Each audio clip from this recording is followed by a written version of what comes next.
चलिए हम शुरू करने वाले हैं आज से हमारा न्यू टॉपिक जिसका नाम है एप्लीकेशन ऑफ ट्रिग्नोमेट्री। देखो अपने इसके पहले वाला का चैप्टर जो है वो कंप्लीट कर लिया है जो कि था सिंपल ट्रिग्नोमेट्री। यहाँ पर उसके एप्लीकेशन होंगे। एप्लीकेशन मतलब क्या कि बेसिक ट्रिग्नोमेट्री में हमने साइन के एंगल निकालना, जो बेसिक ट्रिग्नोमेट्रिक 6 फंक्शंस है उसके बारे में पढ़ा था। लेकिन यहाँ पर क्या करना है, उसका एप्लीकेशन करना है।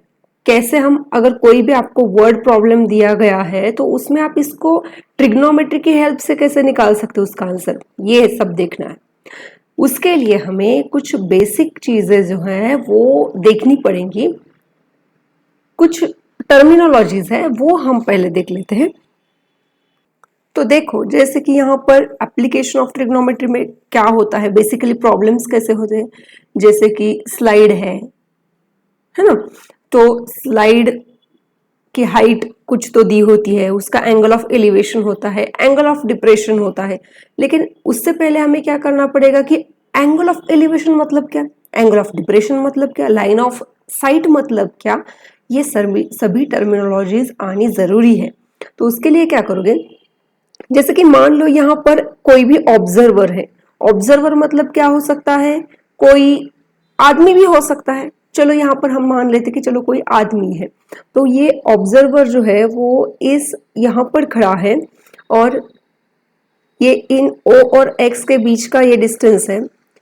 अगर कोई ऑब्जर्वर किसी बिल्डिंग को, किसी भी ऑब्जेक्ट को अगर देख रहा है तो यहाँ से अगर फ्रॉम हिज आईज, उसके आई कांटेक्ट से जो वो, सपोज यहाँ पर कोई बिल्डिंग है और वो ऑब्जर्वर, वो आदमी क्या कर रहा है, उस बिल्डिंग के टॉप को देख रहा है, जैसे कि ए मान लेते हैं।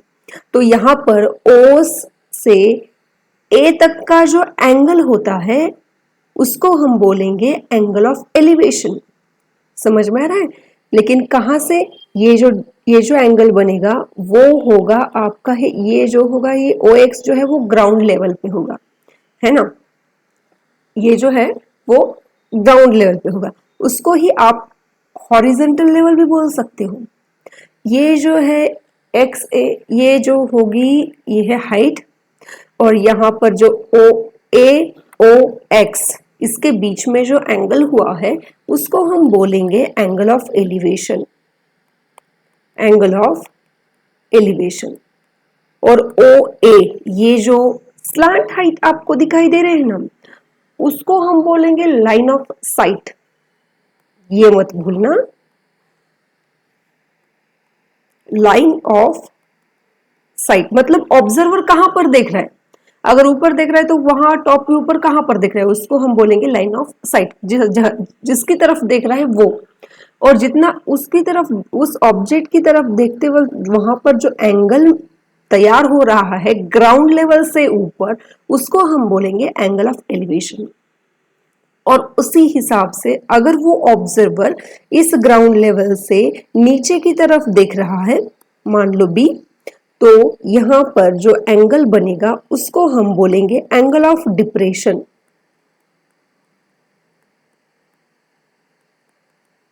ठीक है। और ये जो है ये भी लाइन ऑफ साइट ही है। लाइन ऑफ साइट कहां देख रहा है ऑब्जर्वर, अगर ऑब्जर्वर ग्राउंड लेवल से ऊपर देख रहा है तो उसको हम बोलेंगे एंगल ऑफ एलिवेशन। वो ग्राउंड लेवल से नीचे देख रहा है तो वहां पर बोलेंगे एंगल ऑफ डिप्रेशन। बस यही टर्मिनोलॉजीज यूज करनी है, बाकी कुछ नहीं है। मतलब क्या है कि क्वेश्चन में अगर ऐसे कुछ लैंग्वेज में देंगे तो आपको पता होना चाहिए what is angle of elevation, line of site and angle of depression. हम चलते हैं एक्सरसाइज की तरफ। तो देखो यहां पर प्रॉब्लम क्या दिया है, exercise 9.1, a circus artist is climbing a 20-meter long rope which is tightly stretched and tied from the top of a vertical pole to the ground. Find the height of the pole if the angle by the rope with the ground level is 30 degree. एक बार ऐसे problem पढ़ोगे तो कुछ भी समझ में नहीं आएगा। तो पहले क्या करना है, आपको एक बार प्रॉब्लम पढ़ लो, उसके बाद फिर से प्रॉब्लम की एक एक लाइन पढ़ लो, ताकि उसको आपको डायग्राम में कन्वर्ट करना आना चाहिए। ठीक है, तो चलो क्या दिया है, a circus artist is climbing 20 metre long rope. No problem, rope है, कोई बात नहीं, अब तक डायग्राम नहीं बन सकती। आगे क्या दिया है, which is tightly stretched and tied from top of vertical pole. चलो यहां पर हम एक वर्टिकल पोल लेते हैं, जो कि हमें दिया है वर्टिकल पोल, और यहां से उसको टाइप किया गया है। समझ में आ रहा है, इसको मैं ओ नाम दे दूं, यहां से उसको टाई किया है टू द ग्राउंड। ये देखो, पहले अभी हमें ग्राउंड भी लेना पड़ेगा, राइट, हमने ग्राउंड भी ले लिया, और ये जो है रो, ये कुछ इस तरीके से टाई की गई है। ठीक है, find height of the pole. Okay, हमें ये हाइट निकालनी है, height of pole, if the angle by the rope with the ground level, angle by rope with ground level मतलब एंगल ऑफ एलिवेशन दिया है, जो कि है 30 डिग्री, राइट। ठीक है, यहाँ सी फिगर भी फिगर थी, लेकिन मैंने नहीं ली क्योंकि आपको ड्रॉ करना भी आना चाहिए, क्योंकि हर एक वर्ड प्रॉब्लम में डायग्राम वो देंगे, ये कुछ मतलब ऐसा नहीं हो सकता। So we should practice to draw diagram properly by reading word problem, which is very easy. If you read the question 2 times, you will get it easily. Okay, no problem. See, we know some basic trigonometric functions, sin theta, cos theta. See, sin, cos, tan, sec, cosec, and cot theta. We are going to use these functions only.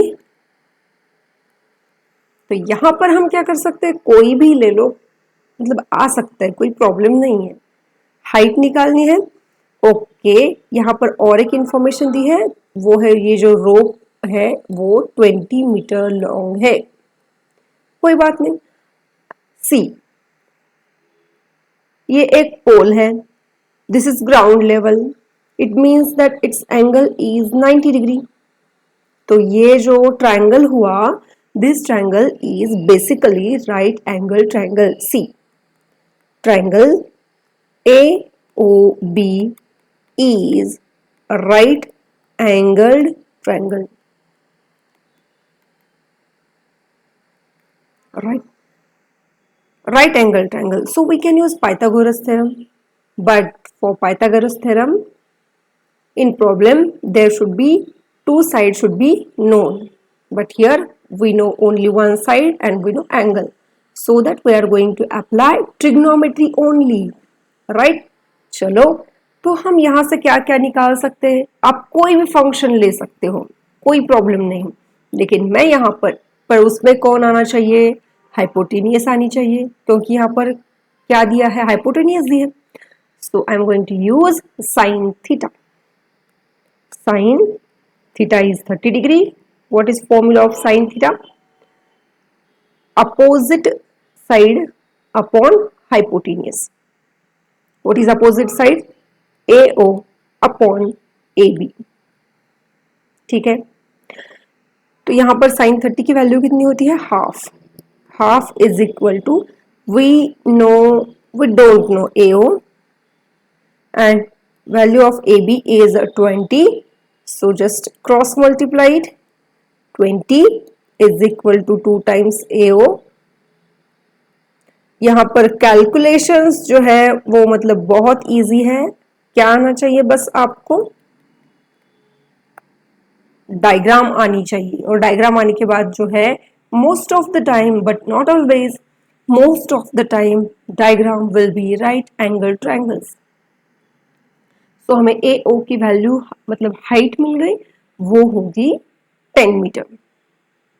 C how question was, I mean literally very easy question. Now we will move toward next question. Look at this question.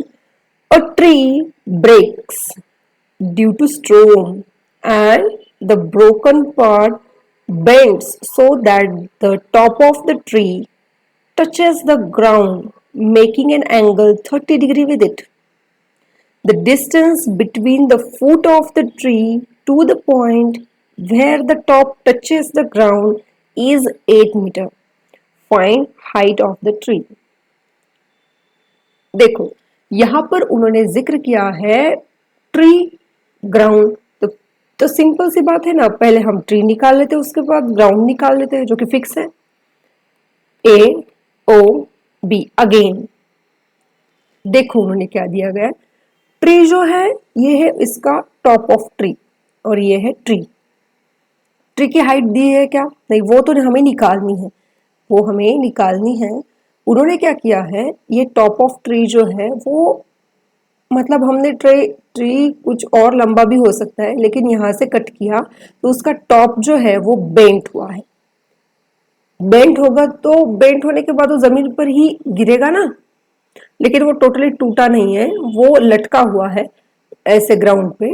और यहाँ ground के साथ उसने angle कितना किया है, यहाँ से ग्राउंड तक यहाँ उसने एंगल कितना किया है 30 डिग्री।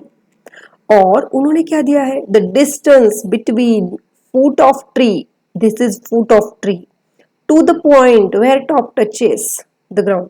ये जो टॉप, ये मतलब ट्री कुछ ऐसे था उसको काट दिया है तो ये कुछ ऐसे इस तरीके से ऐसे बेंट हुआ है, समझ में आ रहा है। तो उसका टॉप जो है तो वो ये टॉप नहीं है, टॉप जो है वो यहाँ पर लटका हुआ है, मतलब जमीन पे गिरा हुआ है, तो यहाँ पर होगा ये टॉप और इन दोनों के बीच का डिस्टेंस जो है वो 8 मीटर है। प्रॉब्लम को रीड करोगे बार बार, टुकड़ों टुकड़ों में रीड करना है आपको, तो उसकी पूरी इंफॉर्मेशन मिल जाएगी। और एक बार आपने डायग्राम बना लिया, मतलब कैलकुलेशन तो है ही नहीं, कैलकुलेशन तो हम इसको बोल ही नहीं सकते, ठीक है। चलो यहाँ पर हम क्या निकाल सकते हैं, हमें हाइपोटेनियस की तो जरूरत नहीं पड़ेगी, समझ में आ रहा है। कुछ भी मत निकालो, साइन कॉस दिया है मतलब साइन ही निकालना है ऐसा नहीं है, हमें निकालना है हाइट, राइट, एंड यहाँ एडजेसेंट साइड दी है, अपोजिट साइड निकालनी है। तो हम हाइपोटेनियस को तो कोई मतलब सवाल ही नहीं पैदा होता यहाँ पर। तो जहां तो ऐसा कोई ट्रिग्नोमेट्रिक फंक्शन ढूंढो कि जिसमें हाइपोटेनियस नहीं होगा, राइट। ऐसा कौन है, tan 30 डिग्री। tan क्या होता है, opposite side upon adjacent side, right, मतलब AO अपॉन BO। और tan 30 की वैल्यू कितनी होती है, मतलब sin 30 अपॉन मतलब 1/√3, मतलब ये तो वैल्यू आपको लर्न होने ही चाहिए, होनी ही चाहिए, उसको कोई ऑप्शन नहीं है। AO हम निकालने वाले हैं, BO की वैल्यू उन्होंने दी है, तो चलो क्रॉस मल्टीप्लाई करते हैं। AO इज इक्वल टू आएगा 8/√3। आप चाहे तो इसको सॉल्व भी कर सकते हो क्योंकि इसकी वैल्यू हमें मालूम है √2 √3 की, अब इसको सॉल्व कर सकते हो या फिर ऐसे ही रख सकते हो, कोई प्रॉब्लम नहीं है। चलो ये वाला प्रॉब्लम रीड करते हैं पहले। A contractor plans to install 2 slides for the children to play in a park. For the children below age of 5 years, she prefers to have a slide whose top is at a height of 1.5 meter and it is inclined at an angle of 30 degree to the ground, whereas for elder children she wants to have a steep slide at a height of 3 meter and inclined at an angle 60 degree to the ground. What should be the length of the slide in each case? No problem. पहले हम diagram बना लेते हैं। देखो उन्होंने क्या किया, ये डाला पार्टीशन, यहाँ पर होंगे बिलो लेस देन 5 years, उसकी कंडीशन क्या है, चलो दोनों को ग्राउंड है, नो प्रॉब्लम। ये जो टोटल हाइट है ये है पार्टीशन फिलहाल, तो यहाँ पर वो करने वाली है स्लाइड। बिलो 5 years के लिए हाइट जो वो रखने वाली है वो है, चलो हम मान लेते नहीं, उन्होंने दिया है 1.5 meter and it is inclined at an angle 30 degree, ठीक है, OAOB, right. Whereas for elder children she wants to have steep slide at a height of 3 meter. 3 metre. जो बड़े बच्चे हैं उनके लिए वो 3 मीटर हाइट की जो है वो स्लाइड बनाने वाली है। चलो हम मान लेते हैं ये जो डिस्टेंस है C, ये है टोटल 3 मीटर का, राइट। और ये जो एंगल ऑफ एलिवेशन है वो है 60 डिग्री, उसको हम नाम देते थे D। तो हमें निकालना है what should be the length of the slide in each case. Length of slide, ये यहां हमें लेंथ निकालनी है, मतलब क्या निकालना है, ये पोर्शन, ये AB की लेंथ निकालनी है और CD की लेंथ निकालनी है, मतलब हाइपोटेनियस निकालने हैं दोनों डायग्राम में। चलो हम स्टार्ट करते हैं। In triangle AOB, right angle triangle है ऑब्वियसली, तो यहां पर क्या होगा, हमें निकालना है हाइपोटेनियस और दिया है अपोजिट साइड, तो हम यहां पर साइन थीटा का यूज करेंगे। Sine 30 degree is equal to AO upon AB। Sine 30 होता है half is equal to AO की वैल्यू है 1.5 डिवाइडेड बाय AB जो निकालना है। क्रॉस मल्टीप्लाई करो, AB की वैल्यू आएगी 3 meter, right. In the same way we are going to solve for triangle which is the biggest triangle COD, and in this diagram we are going to use again sine function only, मतलब sine 60 is equal to opposite side CO upon CD, and sine 60 is √3/2 is equal to CO कितना दिया है 3 metre divided by CD, और ये आएगा CD equal to, मतलब √3 CD equal to 2 into 3, right. Again CD की value हमें निकालनी है 2, 3 को मैं √3 इंटू √3 भी लिख सकती हूँ डिवाइडेड बाय √3, और इसकी वैल्यू जो है वो आएगी 2√3। मतलब जो बिलो 5 इयर्स के जो चिल्ड्रन है उनके लिए स्लाइड की लेंथ आएगी 3 मीटर, और अबव 5 इयर्स जो है उनके लिए आएगी 2 इंटू √3। चलिए हम देख रहे थे, कौन सा टॉपिक देख रहे हैं हम कल से, देखो हम देख रहे हैं application of trigonometry, application of trigonometry, right. और मैंने पिछले वीडियो में आप सबको बताया है कि यहाँ पर कौन सी चीजें ध्यान में रखनी है, जैसे कि angle of elevation, angle of depression, line of site, बस इतना ही याद रखना है। तो चलो फर्स्ट एक्सरसाइज का क्वेश्चन नंबर 4 देखते हैं। यहाँ पर क्या दिया गया है, the angle of elevation of top of a tower from a point on the ground which is 30 meter away from foot of the tower is 30 degree. Then find the height of the tower. इसको कैसे solve करोगे, मैंने जैसे कि मैं हर बार बोल रही हूं कि आपको क्या करना है, हर एक बार क्वेश्चन जो है 2 टाइम्स रीड करना है। फर्स्ट टाइम में आपको कुछ भी नहीं समझेगा, लेकिन सेकेंड टाइम में उसको आप डिवाइड करो और उसके हिसाब से डायग्राम बनाइए, राइट। चलो क्या दिया है, angle of elevation of top of the tower from point on the ground, पहले हम निकाल लेते हैं, ये हमारा हो गया ग्राउंड, इसको हम बोलेंगे AB, राइट, ये हो गया ग्राउंड। और यहां से हमें निकालना है angle of elevation. Angle of elevation क्या होता है, ग्राउंड से ऊपर तक का एंगल, राइट। तो ये हो गया आपका एंगल ऑफ एलिवेशन। कितना दिया है, ग्राउंड से दिया है 30 डिग्री, और वो भी कहां तक का है, of top of tower, right.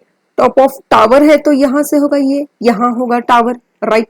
अब इसको हम नाम देते हैं C, तो ये हो गया ट्रायंगल ABC। उसके बाद और कुछ दिया है जो कि है angle of elevation which is 30 meter away from foot of the tower. ये हो गया foot of the tower, foot of tower, right.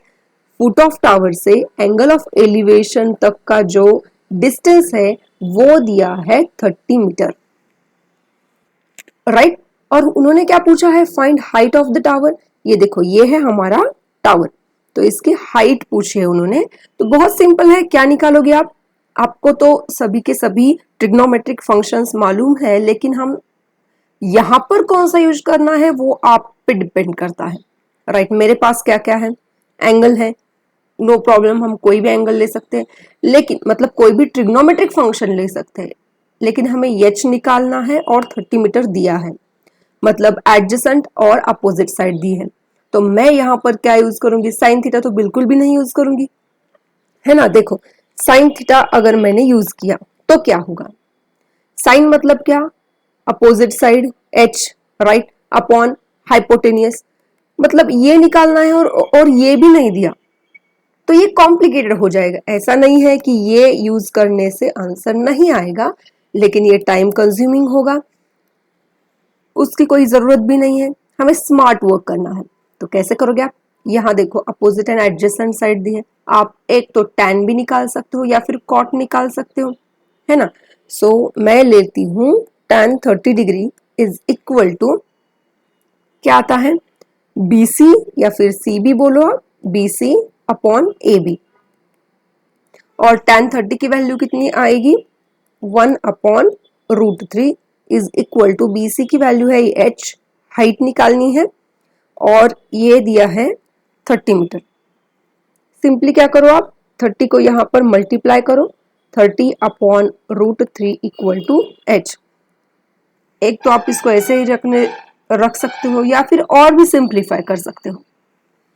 कैसे, देखो 30 को मैं ऐसे भी लिख सकती हूँ 10 into 3 divided by √3 which is equal to, again मैं 3 को कैसे लिख सकती हूँ, √3 इंटू √3, ताकि ये डिनोमिनेटर का √3 कैंसिल हो जाए, तो हमारा आंसर आएगा 10√3, हाइट आएगी 10√3। ठीक है, चलो अभी हम नेक्स्ट प्रॉब्लम देखते हैं क्या दिया है। तो देखो यहां पर क्या दिया है इस प्रॉब्लम में, a kite is flying at a height of 60 meter above the ground, right? The string attached to the kite is temporarily tied to a point on the ground. Okay. The inclination of the string with the ground is 60 degree. Find the length of the string assuming that there is no slack in the string. देखो फिर से read करते हैं, kite is flying at height of 60 meter above the ground. Kite जो है, ये देखो पहले हमने ग्राउंड बना लिया, इसको हम लिखेंगे AB। काइट जो है जमीन, यहां से जमीन ग्राउंड से ऊपर से कहां तक फ्लाई कर रहा है, 60 मीटर। ये इसकी हाइट हो गई ना, राइट। तो मतलब यहाँ कुछ तो इस तरीके से काइट फ्लाई कर रहा है, और ये है इसकी हाइट। जो हाइट है वो हम स्लैंट हाइट तो नहीं मेजर करते, उसकी हाइट जो है ग्राउंड से लेकर वहां तक की हाइट दी है, राइट। तो ये आएगा BC आएगा डिस्टेंस, कंफ्यूज मत होना। उसके बाद the string attached to the kite is temporarily tied to a point on the ground. इसकी जो रस्सी है उसको बांधी हुई, वो तो स्ट्रेट लाइन में नहीं आएगी, हमारा काइट कुछ इस तरीके से तो नहीं फ्लाई होता। काइट कैसे फ्लाई होता है, कुछ इस तरीके से, राइट। तो ये जो स्ट्रिंग है ग्राउंड से टाई की गई है, और यहां से मतलब काइट की स्ट्रिंग ग्राउंड को टाई की गई है, और वो जो है एकदम टाइट से टाइड किया है उसको, राइट, ये वाला। The inclination of the string with the ground is 60 degree, right. अब find the length of the string, ये निकालना है, length of the string assuming that there is no slack in the string, मतलब रस्सी जो है वो स्ट्रेट है एकदम, मतलब यहां पर कुछ गैप नहीं है ऐसे टेढ़ा मेढ़ा, स्ट्रेट है। सिंपल है। क्या निकालोगे यहाँ पर, कौन सा ट्रिग्नोमेट्रिक फंक्शन लोगे? अभी हमें जरूरत पड़ेगी ऐसा ट्रिग्नोमेट्रिक फंक्शन कि जिसमें क्या हो, हाइपोटेनियस जरूरी हो, और एडजेसेंट साइड की कोई जरूरत है ही नहीं, सिर्फ हमें किसकी जरूरत है, अपोजिट साइड एंड हाइपोटेनियस। तो हम यहाँ पर कौन सा ट्रिग्नोमेट्रिक फंक्शन यूज करेंगे, sine. So sine 60 is equal to कितना आएगा, अपोजिट साइड अपॉन हाइपोटेनियस, मतलब BC अपॉन AC जो कि आएगा, और साइन 60 की वैल्यू होती है √3/2 और BC की वैल्यू दी गई है 60 मीटर डिवाइडेड बाय AC की वैल्यू निकालनी है। हम क्या करेंगे, क्रॉस मल्टीप्लाई करो, √3L is equal to 60 into 2, मतलब √3L इज इक्वल टू, देखो जल्दबाजी में मल्टीप्लाई मत करो, 60 को मैं कुछ ऐसे भी लिख सकती हूँ 3 इंटू 20 इंटू 2, फिर से क्यों, क्योंकि मुझे √3 कैंसिल आउट करना है, right. So L is equal to √3 into √3 into 40 divided by √3, तो इसकी लेंथ कितनी आएगी, 40 इंटू √3। सिंपल है।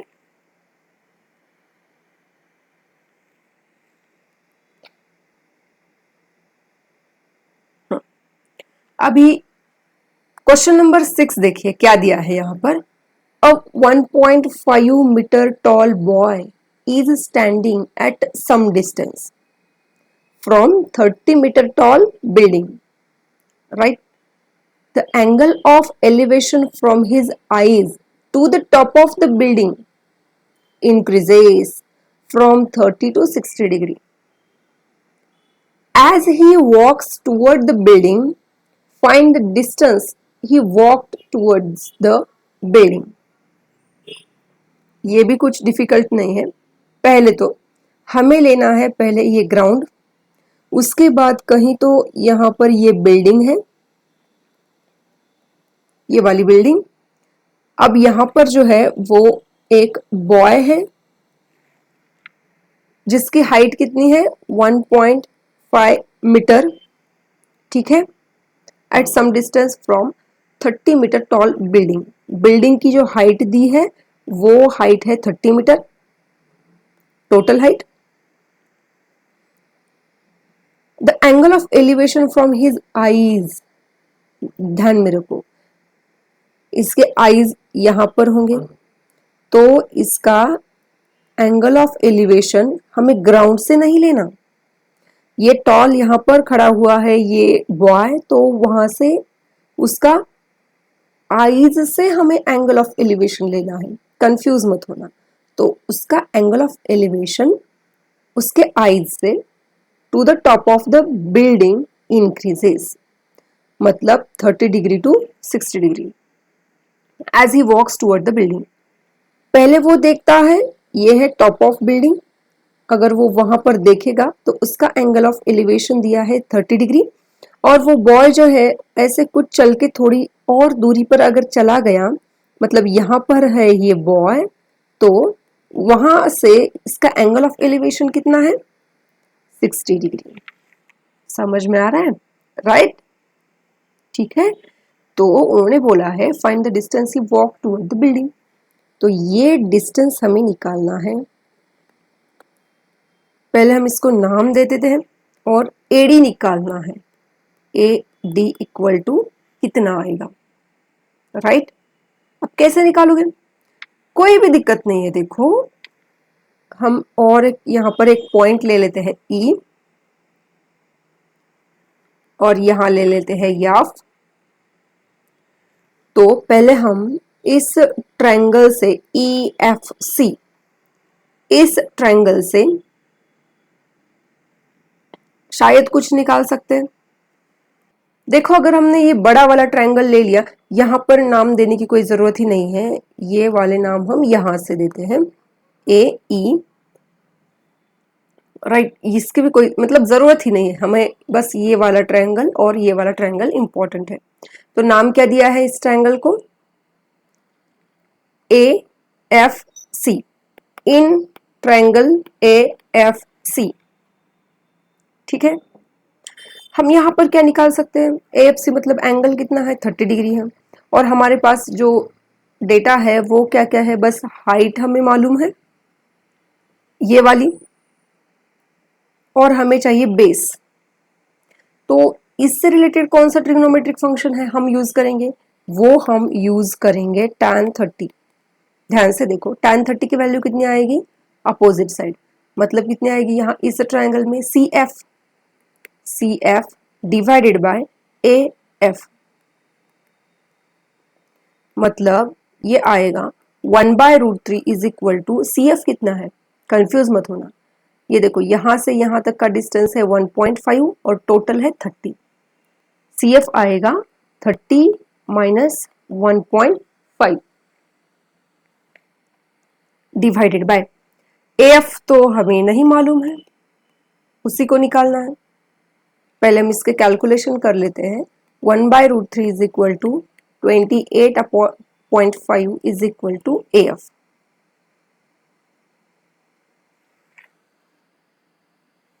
मतलब AF की वैल्यू हमें मिल गई, वो है √3 इंटू 28.5, लेकिन हमें निकालना है AE।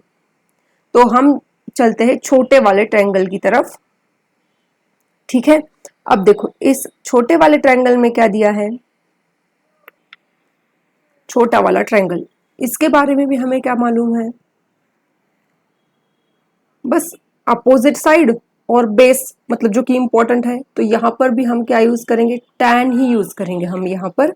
चलो मैं इस डायग्राम को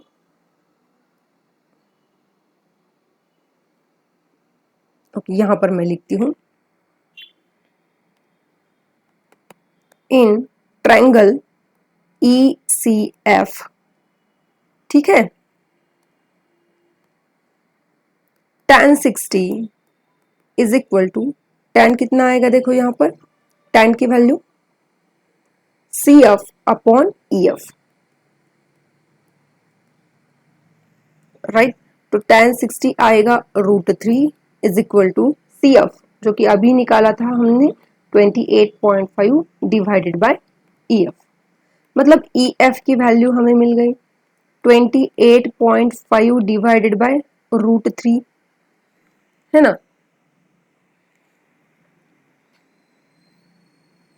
देखो EF की वैल्यू हमें मिल गई 28.5 डिवाइडेड बाय √3, और फर्स्ट वाले से हमें AF की वैल्यू मिली थी, ये पूरी वैल्यू 28.5 इंटू √3। ठीक है, और हमें निकालना है AE। अभी ध्यान से देखो AF, ध्यान से देखो यहां पर AF is equal to AE plus EF, और हमारे पास कौन सी वैल्यूज है, AF की वैल्यू है, AF की वैल्यू है 28.5 इंटू √3, AE हमें निकालना है, और EF की वैल्यू है 28.5 अपॉन √3। मिल गई हमें वैल्यू, बस कैलकुलेशन करने हैं अभी। 28.5 into √3 minus 28.5 divided by √3 equal to AE, मिल गई वैल्यू, राइट, यही है। तो हम यहाँ पर और क्या कर सकते हैं, देखो बस हमें क्रॉस मल्टीप्लाई करना पड़ेगा। यहाँ से हम 28.5 अगर कॉमन लेंगे तो आंसर आएगा √3 माइनस 1/√3। इसको और हम सिंप्लीफाई कर सकते हैं, क्रॉस मल्टीप्लाई करो, √3 इंटू √3 आएगा 3 माइनस 1 डिवाइडेड बाय √3। तो फाइनल आंसर आएगा 28.5 इंटू 2 डिवाइडेड बाय √3।